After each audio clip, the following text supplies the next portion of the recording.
A $500 million discrepancy and hundreds of vacant FBI roles circled around a single returning inquiry that never received a direct response. Senator Chris Coons intervened with a composed yet unyielding demeanor to press Kash Patel regarding finances, personnel, and responsibility. Initially, the replies appeared highly regulated, carefully calibrated, and surprisingly self-assured. However, the atmosphere subsequently underwent a noticeable transformation. The inquiries grew significantly more piercing and aggressive. The given answers expanded in length while simultaneously losing their straightforwardness. During one absolutely crucial juncture, the entire congressional proceeding collided with an insurmountable barrier. A basic binary inquiry entirely failed to yield a corresponding affirmative or negative reply. Keep paying close attention because the truly eye-opening interaction did not occur right at the beginning. It materialized exactly when the intensity reached its absolute zenith and the chamber descended into total silence. The underlying strain accumulated quickly, yet it refrained from detonating immediately. The situation initiated strictly with numerical data.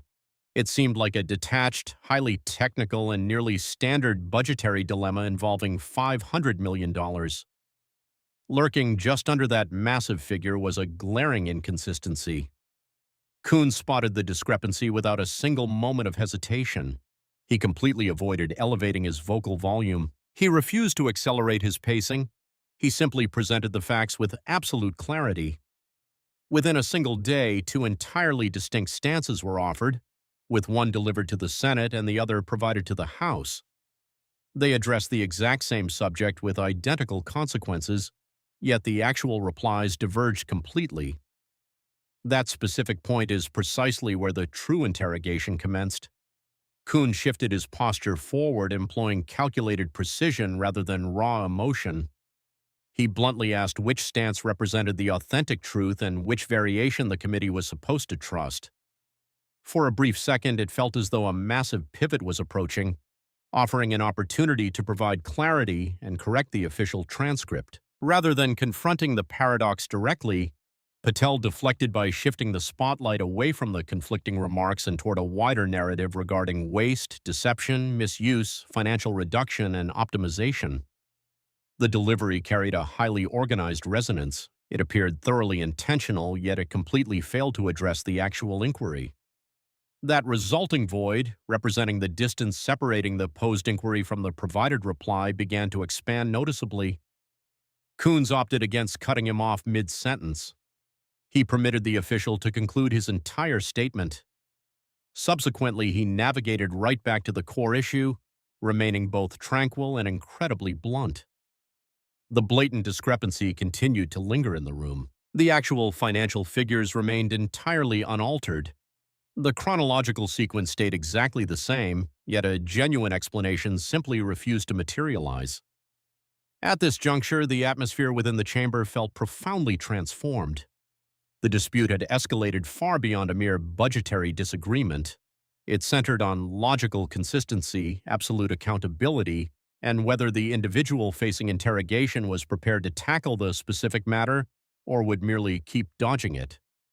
Patel persisted in utilizing expansive rhetoric, championing the concept of slashing frivolous expenditures and highlighting enduring fiscal restraint, while leaving the primary inquiry regarding the conflicting testimonies completely unaddressed. That specific moment triggered a shift in the power dynamic, primarily because during proceedings of this nature, the avoided topics carried just as much weight as the spoken words. Coons identified this evasive maneuver instantly. He refused to escalate the conflict unnecessarily. He completely refrained from hurling accusations. He merely held his ground, maintaining the spotlight precisely on the original issue of a $500 million gap, two contrasting narratives, and a single chance to provide a justification. As the verbal back and forth progressed, a specific reality became unmistakably apparent. This conflict was absolutely not headed for a rapid resolution. If a genuine reply was ever going to emerge, it would need to be extracted fragment by fragment beneath an intensifying wave of pressure. Subsequently, the spotlight moved, plunging not away from the tension but directly into its deepest core. The dynamic changed because Coons transitioned his focus from mere statistics to actual human resources, shifting from financial allocations to active personnel on the streets. Hundreds of vital Federal Bureau of Investigation roles were currently remaining completely vacant. These were not hypothetical scenarios or distant forecasts, but rather authentic, immediate staffing deficits. Operatives remained unrecruited while critical duties went entirely unstaffed. Simultaneously, a formal recommendation to slash financial backing remained actively under consideration. That exact scenario represented the absolute point of collision. Coons structured his argument with immense caution, yet the underlying insinuation possessed a razor-sharp edge. He asked how the agency could strip away resources while currently functioning beneath its required capacity, and how one could preach efficiency when the actual labor force remained incomplete, crafting a straightforward inquiry that carried a heavily loaded premise. Patel offered a reply, and once more his vocal delivery remained unwavering and highly managed. He freely admitted to the existing employment gaps. He refused to contest the statistics, yet his justification promptly migrated toward an entirely different subject. He argued that the recruitment process never yields instantaneous results. He pointed out that instructional programs require a significant chronological investment. He stated that even if the capital magically appeared today, staffing those specific roles would never occur by tomorrow morning. He elaborated that entirely eliminating the deficit might consume several years, extending past a decade and possibly requiring up to 14 years to finalize. 14 years stands as an incredibly staggering projection.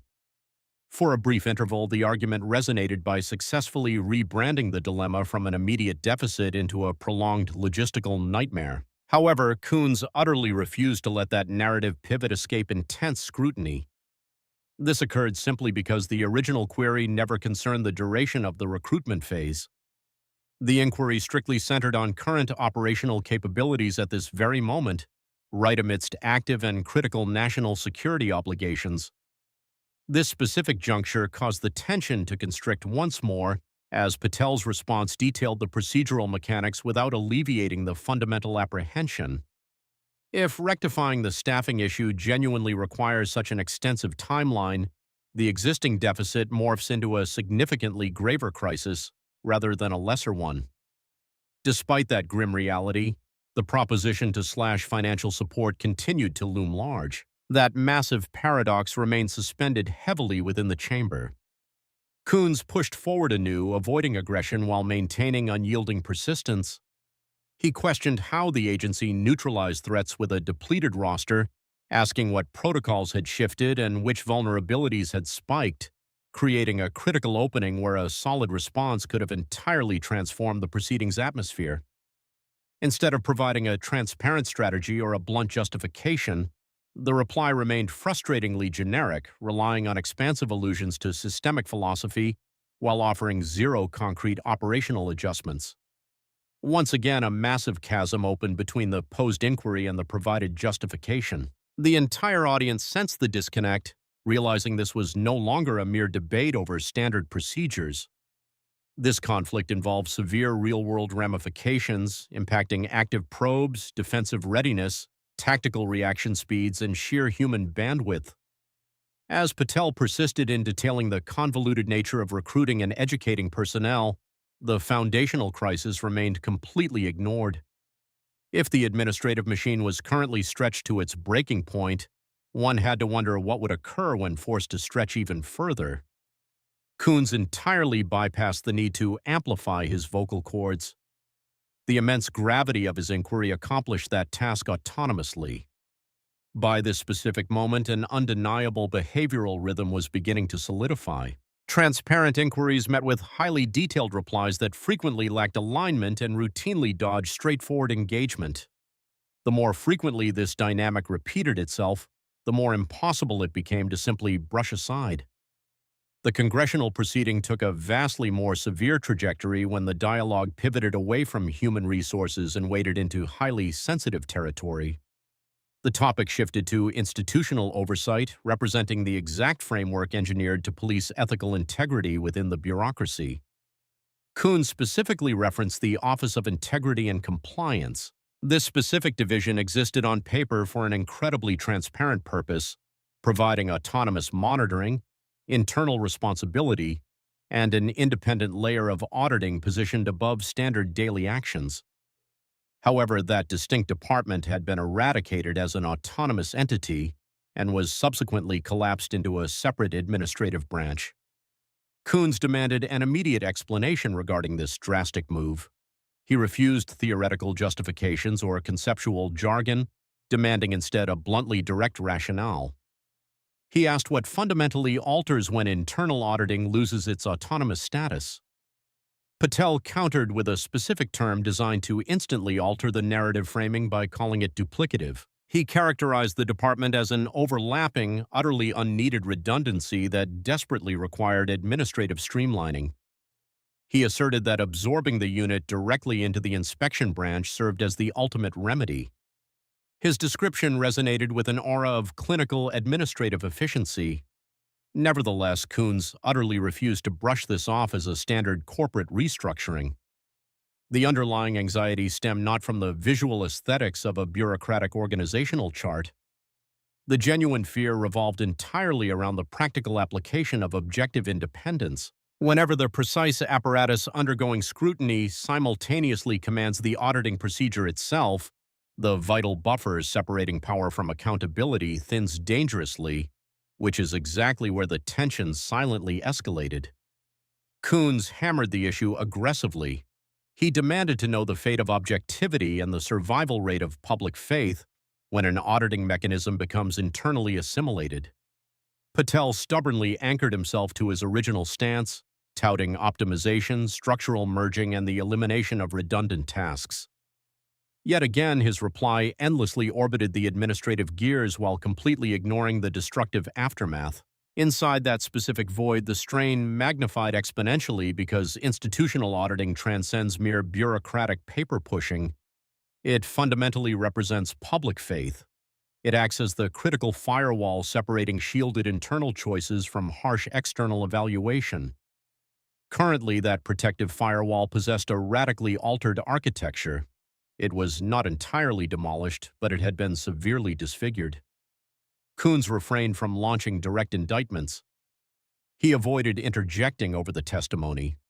He allowed the official excuse to linger before immediately pivoting back to the foundational anxiety.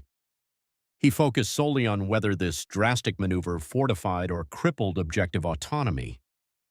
The defensive reply remained stubbornly uniform. The justification continuously highlighted optimization and structural hygiene, while the most terrifying underlying apprehension went utterly unaddressed. At that precise instant, the proceeding ceased resembling a managerial debate and morphed into a grueling, methodical autopsy of the agency's overarching trajectory.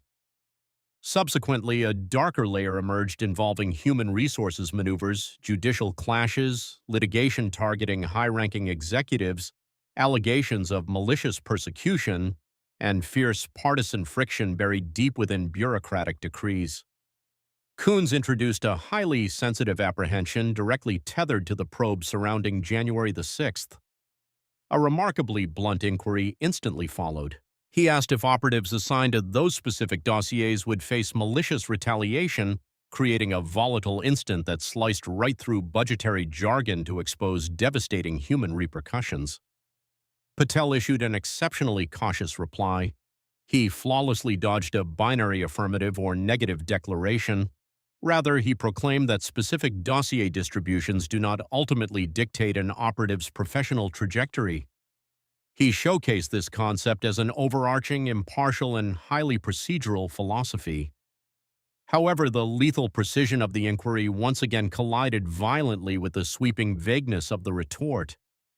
That glaring disconnect rapidly evolved into the defining cadence of the entire congressional session. At this point, the debate had transcended mere financial ledgers and employment rosters. It centered entirely upon faith in executive choices, faith in autonomous auditing, and faith regarding whether partisan coercion secretly contaminated bureaucratic maneuvers. As that terrifying inquiry hovered in the air, lacking a concrete validation or rejection, the chamber's atmosphere shifted discreetly yet undeniably. as every observer recognized the intensifying dynamic where sharper inquiries simply generated blurrier answers. The more meticulously the defensive replies were sculpted, the more dramatically they missed the actual target. By this juncture, the proceeding had shed its identity as a simple sequence of interrogations and retorts. It had morphed into a high-stakes stress test measuring transparency beneath crushing duress, with the intensity escalating relentlessly from both factions with every passing inquiry. Coons aggressively pivoted back toward the primary discrepancies, refusing to allow them to vanish quietly into the ether. The financial paradox, the severe personnel drought, and the dismantling of the auditing division all remain completely unresolved, glaring from the official transcript and desperately awaiting a logical synchronization between executive decree and rational justification. Patel maintained his poise, yet the architectural design of his replies adopted a highly defensive posture.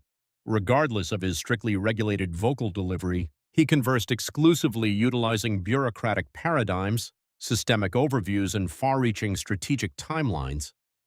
He aggressively highlighted operational optimization, in-house auditing protocols, and rigid corporate hygiene. However, the Congressional panel absolutely did not desire theoretical paradigms. They demanded lethal precision and blunt replies that perfectly intersected with the inquiries being deployed in real time. That expanding chasm served as the exact location where the atmospheric strain multiplied. Coons refused to indulge in emotional theatricality. That icy restraint was precisely what rendered the interrogations so excruciatingly sharp. He maintained incredibly constricted, highly detailed, and virtually clinical lines of questioning. Every single query was meticulously engineered to obliterate any breathing room for sweeping generalizations. Nevertheless, even as the interrogations grew agonizingly tight, the defensive replies perpetually ballooned, swelling outward into massive conceptual justifications deliberately designed to dodge any solitary absolute stance. The ultimate consequence was a continuous grinding collision of opposing methodologies. One faction violently yanked toward concrete details while the adversary retreated into theoretical architecture, causing the entire proceeding to decelerate within that no-man's land, projecting the illusion that every subsequent phrase possessed exponentially greater mass. During a specific interlude, Coons dragged the personnel crisis back into the spotlight. He ignored the raw statistics this round, focusing instead on the terrifying ramifications. He asked what an enduring drought of operatives combined with a sluggish recruitment pipeline meant for immediate tactical preparedness, posing a flawless cause-and-effect inquiry that was instantly met with yet another procedural deflection. Recruitment channels, instructional prerequisites, and bureaucratic nightmares all represented legitimate hurdles in isolation, yet absolutely none functioned as a concrete remedy for the terrifying immediate vulnerability. That specific discrepancy began to permanently characterize the entire confrontation. This occurred because the argument had officially moved past basic legislative architecture. The debate currently hinged entirely upon an agency's willingness to submit to congressional supervision. It measured whether an urgent present-tense interrogation commanded a present-tense resolution, or merely triggered a conceptual lecture that hovered uselessly beside the actual issue without ever interacting with it. The congressional chamber mirrored that extreme strain not through chaotic outbursts, but through the suffocating quiet lingering between verbal volleys. Those agonizing delays materialized whenever an interrogation concluded, but the subsequent retort completely failed to seal the narrative loop. Within those hushed intervals, the massive gravity of the dodged inquiries became terrifyingly apparent. Coons relentlessly maintained the offensive, particularly regarding the dismantling of the auditing division and the erosion of internal liability. However, the defensive maneuvers remained hopelessly tethered to bureaucratic excuses rather than fearlessly confronting the actual dread. The situation did not represent a total chaotic collapse. It completely lacked the explosive theatricality of a standard political brawl. It manifested as something far more insidious, showcasing a methodical fracturing between the inquiry and the retort that continuously expanded as the clock ticked forward. By this specific marker, it became painfully obvious that the proceeding was absolutely not marching toward a neat conclusion. It was instead marching toward massive unresolved accumulation. Fresh interrogations were merely stacked atop the decaying remains of previous ones. Additional justifications continuously supplied background flavor without ever providing genuine finality. The further the session dragged on, the more the core dilemma shifted from the actual policy choices to the evasive manner those choices were defended when aggressively cornered under live fire. As the congressional panel entered its concluding phase, the underlying hostility utterly refused to thaw. The atmosphere actually grew significantly more abrasive. This abrasive quality manifested not through screaming matches but through brutal, methodical repetition. The exact same foundational crises continuously resurrected themselves, acquiring heavier gravitational pull with every single verbal collision. Coons aggressively looped back to the precise behavioral rhythm that had plagued the entire ordeal. Lethally precise inquiries repeatedly slammed into evasive deflections, while immediate panics were continuously met with sprawling, useless philosophical lectures. At this terminal phase, the conflict had grown far beyond a singular, isolated scandal. It centered entirely upon a terrifying consistency of evasion across every single topic. The half-billion-dollar paradox remained stubbornly marooned and unresolved within the official transcript. The catastrophic personnel drought remained handcuffed to distant theoretical logistics rather than addressing critical, right-now tactical readiness. The dismantling of the auditing division continued to fuel the terrifying debate weighing autonomous integrity against mere corporate optimization.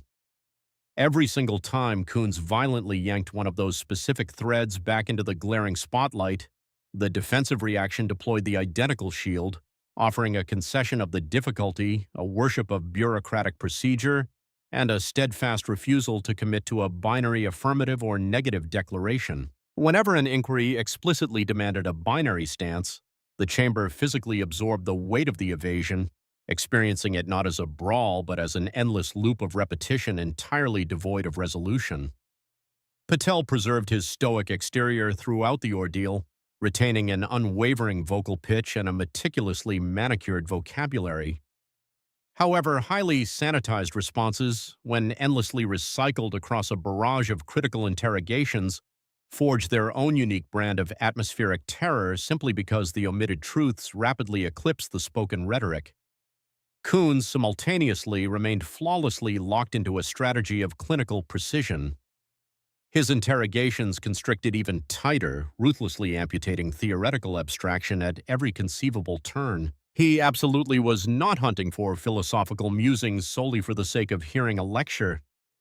He was desperately attempting to nail down tangible liability, demanding to know what mechanisms were altered, the justification behind those alterations, and how those chaotic pivots aligned with previously sworn testimonies. Yet, despite applying that degree of microscopic scrutiny, the evasive rhythm held strong. The defensive retorts continuously ballooned outward rather than locking down inward, ensuring the void separating the inquiry from the justification remained permanently fractured. Consequently, the ultimate defining characteristic of the entire proceeding crystallized into a profound, inescapable ambiguity utterly devoid of closure. This occurred not due to an absence of spoken words, but because the massive volume of rhetoric completely failed to assassinate the underlying panics. Regarding the financial blueprints, the glaring paradox remained completely exposed for all to witness. Regarding the human resources crisis, the logistical pipeline remained incredibly distant and entirely useless for immediate practical application. Regarding the auditing division, the architectural dismantling remained highly susceptible to sinister interpretations concerning the eradication of objective autonomy. Furthermore, regarding the terrors facing targeted operatives, the defensive shields remained constructed entirely from philosophical ideals rather than offering an ironclad, blood oath guarantee of safety. As the grueling back and forth breached its terminal minutes, there existed zero theatrical meltdowns, zero catastrophic brawls, and zero cinematic climaxes to officially sever the dialogue.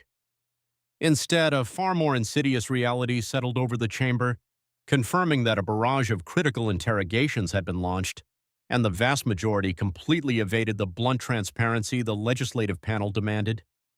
That specific realization anchored the true crushing gravity of the session, residing not within the fierce debates, but entirely within the massive bleeding voids left unresolved the second the interrogations officially ceased. Within the brutal political arena of Washington, the most catastrophic event is frequently not the direct admission you secure, but the desperate justification that perpetually refuses to materialize when it is needed the most. As the formal proceeding shuttered its doors, a singular overarching inquiry continued to haunt the echo of every spoken syllable. When liability is hunted with such ruthless precision, observers must question how much of the response constitutes genuine truth and how much is merely a heavily engineered smokescreen, forcing you to determine if this ordeal provided a legitimate justification or merely a highly weaponized deflection maneuver, leaving behind a toxic behavioral blueprint that stalks the entire record like a permanent phantom long after the final echoes fade. The brutal inquiries launched by Coons never surrendered their lethal velocity, and Patel's defensive barricades never surrendered their structural integrity, yet the collision between them illuminated a significantly graver reality. It illuminated the terrifying expanding chasm separating bureaucratic excuses from congressional demands. According to the raw transcript, every single crisis received some variant of a rhetorical acknowledgement. Financial agendas were heavily sanitized, utilizing the language of operational optimization and the slaughtering of frivolous waste. The critical personnel drought was waved away by pointing toward agonizingly slow recruitment channels and instructional bottlenecks. The eradication of the auditing division was rationalized as necessary corporate streamlining, while the terrors facing targeted operatives were neutralized using sweeping philosophical pledges regarding impartial treatment and bureaucratic equity. However, within the brutal live-fire tempo of the actual chamber, those sanitized deflections rarely impacted anywhere near the lethal coordinates the interrogations were actively targeting. That massive, undeniable void served as the primary incubator for the crushing anxiety that plagued the entire session from its inception to its finale. Coons flawlessly avoided plummeting into cheap theatricality or unhinged emotional outbursts. Nevertheless, his icy relentlessness forged a grinding, suffocating pressure that physically compelled every single defensive retort to contort significantly further than the speaker originally desired. Patel concurrently shielded himself perfectly with a stoic exterior and a flawlessly uniform vocal delivery. Yet deploying the identical rhetorical shield across radically disparate crises spawned a massive optics disaster, proving that grammatical structure and verbal clarity completely failed to equate to genuine truth and actual resolution. As the wooden mallet officially ended the ordeal, the chamber lacked a cinematic brawl or a cataclysmic breakdown, offering instead only the toxic realization that a barrage of critical emergencies had been escalated to maximum threat levels.